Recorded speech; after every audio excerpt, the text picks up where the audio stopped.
হরে কৃষ্ণ। প্রিয় দর্শক, আমাদের প্রাচীন মুনি ঋষিগণ আমাদের উপদেশ দিয়েছেন যে মানব জীবনের প্রকৃত উদ্দেশ্য হলো এই জন্ম মৃত্যুর অন্তহীন আবর্তন চক্র থেকে মুক্ত হয়ে ভগবত ধামে ফিরে যাওয়া। জড়জগতের কোনো জীব যখন একটি জীবন সম্পূর্ণ করে তখন পুনর্জন্মের নিয়ম অনুসারে তাকে পরবর্তীকালে আরেকটি জীবন শুরু করতে হয়। প্রতি জন্মে সে নিজের সুখ শান্তি পূরণ করার জন্য কঠোর পরিশ্রম করে, কিন্তু তার ফল প্রায় ব্যর্থ হয়।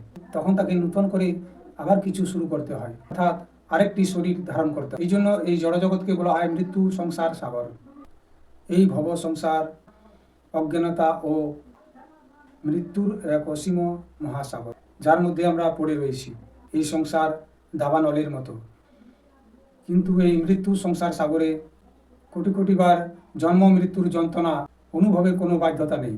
এর থেকে নিস্তার হবার উপায় রয়েছে, যা হলো পরমার্থিক জ্ঞান বা দিব্য জ্ঞান লাভ। এই জ্ঞানের প্রথম ধাপ হচ্ছে আমি এই দেহ নই, আমি চিন্ময় আত্মা, এইটি উপলব্ধি করা। দ্বিতীয় ধাপ হচ্ছে ভগবান শ্রীকৃষ্ণকে জানা এবং তার নিকট আত্মসমর্পণ করা। একজন ব্যক্তি তখনই এই জ্ঞান লাভ করতে পারে যখন তিনি শ্রীকৃষ্ণ থেকে আগত পরম্পরাগত কোনো সদ্গুরুর আশ্রয় গ্রহণ করেন। গুরুদেব তার রুচি ও বুদ্ধিকে শ্রীকৃষ্ণর শরণাগত করার জন্য প্রশিক্ষিত করে তোলেন। তখন ওই ব্যক্তি মায়া, মোহ, অজ্ঞানতা ও তামস ত্যাগ করে এবং উজ্জ্বল পরমার্থিক জ্ঞান লাভ করে। তিনি সব কিছু উপলব্ধি করতে পারেন, সব কিছু তার কাছে যথাযথভাবে প্রকাশিত হয়। মন ও ইন্দ্রিয়গুলির তৃপ্তি সাধনের জন্য ইন্দ্রিয় সম্ভোগের কার্যকলাপ হচ্ছে জড়বন্ধনের কারণ, এবং যতদিন কেউ এই কার্যকলাপে বদ্ধ থাকে ততদিন আত্মা বিভিন্ন প্রজাতির দেহে দেহান্তরিত হতে থাকে। এটি অনিবার্য সত্য। যতদিন না কেউ জীবনের পরমার্থিক মূল্য সম্বন্ধে জ্ঞান লাভ না করছে, আধ্যাত্ম জীবন সম্বন্ধে জিজ্ঞাসু না হচ্ছে, ততদিন অবিদ্যা ও অজ্ঞানতা হতে উদ্ভূত দুঃখ দুর্দশার কাছে পরাভব স্বীকার করতে বাধ্য হয়। পুণ্যকর্ম বা পাপকর্ম যাই হোক না কেন, কর্ম করলেই তার ফল ভোগ করতে হবে। কর্ম করলেই তার প্রতিক্রিয়ার সৃষ্টি হয়। ভালো কর্মের জন্য ভালো ফল আর কুকর্মের জন্য কুফল। এই ফল ভোগ করার জন্য অব্যাহত ধারায় চলতে থাকবে জন্ম মৃত্যুর আবর্তন চক্র। সেই জন্য যতদিন না অন্তরে ভগবত প্রেম সৃষ্টি হয়, ততদিন বারবার একটি জড়দেহ ধারণ করার পদ্ধতি চলতেই থাকে। জন্ম মৃত্যুর শৃঙ্খল থেকে সে বিমুক্ত হতে পারে না। জন্ম মৃত্যুর চক্র থেকে মুক্তি ও জোড়া ব্যাধি মৃত্যুশূন্য জীবন লাভের জন্য কেবল তাত্ত্বিক উপলব্ধি পর্যাপ্ত নয়, আরও বেশি কিছু প্রয়োজন। কেউ তার জড়দেহটি নয়, সে চিন্ময় আত্মা। কেবল এই জ্ঞান মুক্তি লাভের জন্য পর্যাপ্ত নয়। আত্মা হচ্ছে চেতন সত্তা, অজড় চিন্ময় সত্তা। আত্মা নিষ্ক্রিয় নয়, কামনাহীনও নয়। চিন্ময় আত্মার স্বরূপগত বৃত্তি ক্রিয়াকলাপও রয়েছে। তাই জড়বন্ধন থেকে মুক্তি হতে হলে অবশ্যই চিন্ময় আত্মার স্বরূপগত স্তরে কর্ম করতে হবে। এইসব কর্মকে বলা হয় ভগবত প্রেম কর্ম, প্রেমময় সেবা বা ভক্তি। ভগবত ভক্তি অনুশীলনের মধ্যে কর্মবন্ধন ও পুনর্জন্মের চক্র থেকে মুক্ত হওয়ার অনেকগুলি প্রক্রিয়া রয়েছে। প্রথমত, ভগবত ভক্তির অনুশীলনের প্রথম নীতিসূত্র হল ভক্তিযোগীকে অবশ্যই নির্দিষ্ট সংখ্যক মালা হরে কৃষ্ণ মহামন্ত্র জপ করতে হবে। দ্বিতীয়ত, আত্মার স্বরূপ, কর্মের নিয়ম, জন্মান্তর প্রক্রিয়া, আত্মজ্ঞানে লাভের উপায় এবং পরমপুরুষ ভগবান শ্রীকৃষ্ণ সম্বন্ধে পূর্ণাঙ্গ জ্ঞান অর্জনের জন্য নিয়মিত বৈদিক শাস্ত্রগুলি পড়তে হবে, বিশেষ করে ভাগবত গীতা এবং শ্রীমদ্ ভাগবত। দ্বিতীয়ত, কেবল নিরামিষ আহার্য প্রসাদ হিসাবে গ্রহণ করতে হবে। ভাগবত গীতায় ভগবান শ্রীকৃষ্ণ বলেন কেবল তাকে নিবেদিত আহার্যই গ্রহণ করতে হবে, না হলে কর্ম প্রক্রিয়ায় জড়িত হতে হবে। ভগবানকে খাদ্যবস্তু নিবেদন করার সরল পদ্ধতি হচ্ছে রাধাকৃষ্ণের ছবির সামনে নিরামিষ খাদ্য সুন্দরভাবে রাখা ও সহজভাবে প্রার্থনা করা।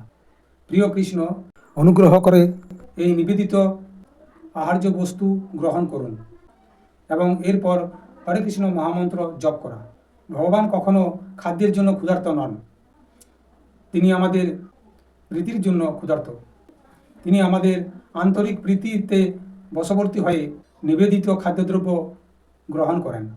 এইভাবে এই প্রসাদ বিশুদ্ধ খাদ্যদ্রব্য ভগবান শ্রীকৃষ্ণ যা গ্রহণ করেছেন তা ভোজনের ফলে ভোজনকারী কর্ম প্রতিক্রিয়ার বন্ধন হতে মুক্ত হয় এবং তার চিত্তে জড়কলুষ সঞ্চয় প্রতিহত হয়।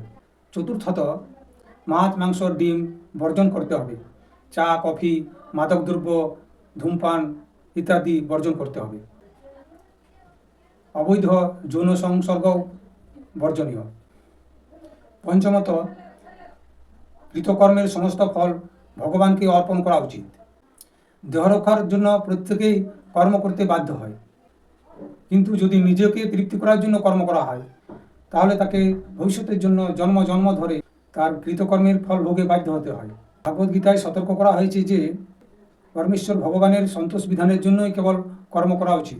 এই ধরনের কর্ম হচ্ছে ভক্তিমূলক সেবাকর্ম এবং এতে কোনো কর্ম প্রতিক্রিয়া বা কর্মবন্ধনের সৃষ্টি হয় না। কৃষ্ণ ভাবনাময় সমস্ত কর্মই হলো যোগ্য। প্রতিটি মানুষকে অবশ্যই তার শক্তি, সময় ও অর্থ পরমেশ্বর ভগবানের সন্তুষ্টি বিধানের জন্যই ব্যয় করতে হবে। বিষ্ণুর প্রীতি সম্পাদন করার জন্য কর্ম করা উচিত। তা না হলে কর্ম জীবকে জড়জগতের বন্ধনে আবদ্ধ করে। ভক্তিমূলক সেবা হিসাবে কৃত কর্ম সম্পাদনকারীকে কেবল কর্ম প্রতিক্রিয়া থেকেই মুক্ত করে না, তা ক্রমশ তাকে অপ্রাকৃত প্রেমময়ী ভগবত সেবার স্তরে উন্নীত করে, যা হচ্ছে ভগবত ধামে প্রবেশের মূল শর্ত স্বরূপ। নিজের পেশা পরিবর্তন করাটা প্রয়োজনীয় নয়। কেউ যদি লেখক হন তবে তিনি ভগবান শ্রীকৃষ্ণের জন্য লিখতে পারেন। কেউ চিত্রকর হলে তিনি ভগবান শ্রীকৃষ্ণের ছবি আঁকতে পারেন। কেউ রাঁধুনি হলে তিনি শ্রীকৃষ্ণের জন্য রান্না করতে পারেন। কেউ যদি এইভাবে সরাসরি কৃষ্ণ কর্মে নিয়োজিত হতে সক্ষম না হন তাহলে তিনি সারা বিশ্বে কৃষ্ণ ভাবনামৃত প্রচারের স্বার্থে উপার্জনের কিছু অংশ দান করে নিজ কৃতকর্মের ফল ভগবানকে সমর্পণ করতে পারেন। এই সরল পথগুলি অনুসরণ করে যে কোনো ব্যক্তি কর্মবন্ধনের ফল থেকে মুক্ত হতে পারে। অন্যদিকে কেউ যদি এগুলি অনুসরণ না করেন জড়জীবনের কর্মবন্ধনে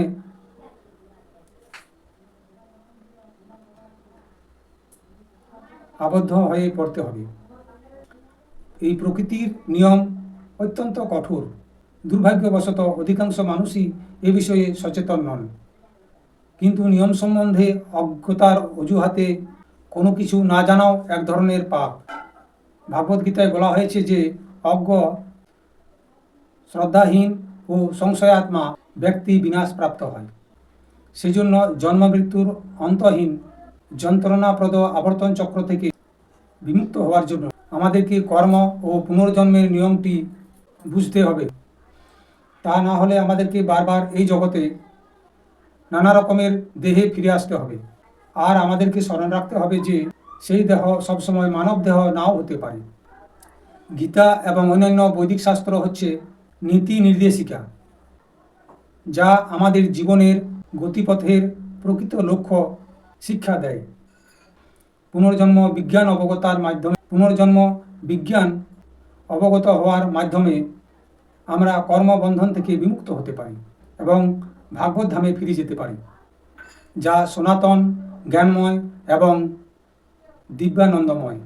প্রিয় দর্শক, আপনি যদি আমার চ্যানেলে নতুন হয়ে থাকেন তবে চ্যানেলটি সাবস্ক্রাইব করে সঙ্গে থাকুন এবং লাইক, কমেন্ট ও শেয়ার করতে ভুলবেন না। ধন্যবাদ।